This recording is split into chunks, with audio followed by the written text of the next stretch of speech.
A St. Christopher's medallion, which represents devotion and asks for blessing, commonly worn by travellers, a cricket bat and a whale's fin. It's these three pendants that represents the true Patrick Simcox and his life so far. Pat is a retired Test and one-day international cricketer for South Africa. He has played 20 Tests and 80 one-day internationals during the 1990s.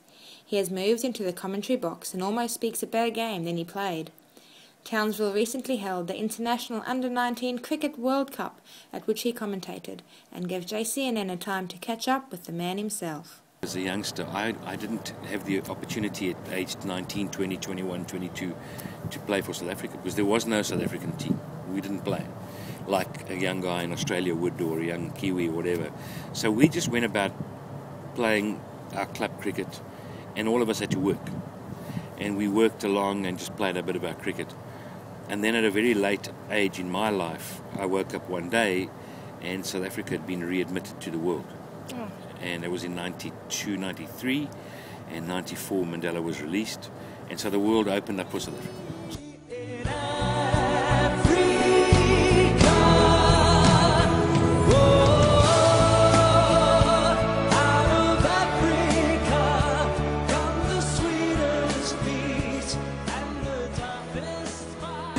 Well, Australia now got to a position where they know they're probably not going to be bowled out.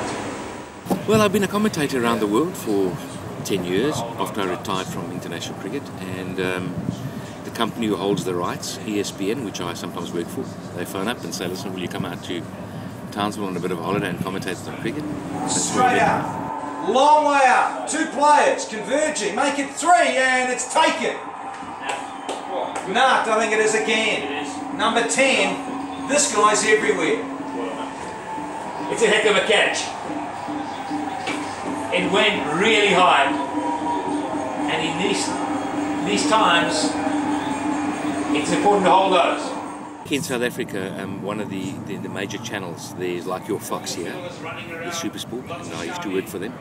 I no longer do, through some differences that we've had over the years. You know, when you're commentating and giving an opinion in the media, at times not everybody agrees with it. So if you don't agree with it, you can't work for somebody. So we just agreed to split and go in our separate ways. So they wanted you to say certain things and you weren't happy, so you thought it's better just to leave instead of I don't work for anyone where I'm restricted in what I can say about a game or a player or a team or an organisation. Yeah. I strongly believe in freedom of expression and speech.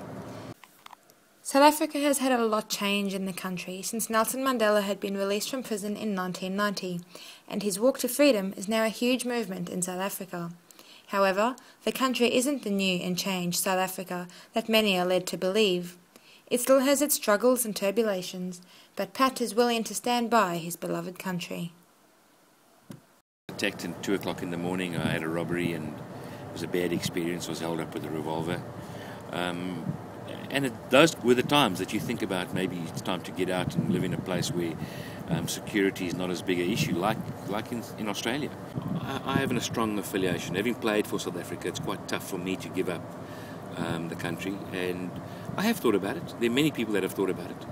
If you can isolate that out of your mind and stay focused on making a contribution, and every person I can employ and every young person I can help along the way is making a contribution to South Africa.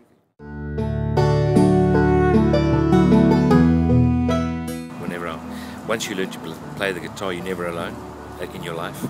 You listen to music, you hear it from a guitar bass, but more important is when you're alone. And I've been alone a lot in my life, travelling around the world, commentating, playing cricket. And I've never had to worry that what am I going to do? I've been at home for one period, I was at home for 26 nights in 13 months, which is tough. So it's not as easy, it's not as rosy as it looks. But it can be fun as well. I've had some fun along the way.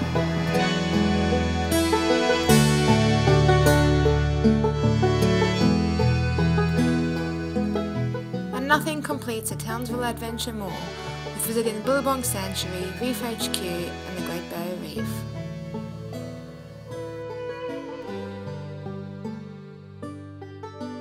So that's been quite inspirational for me to see that it happens, and that somebody's caring so much for the animals and Barrier Reef.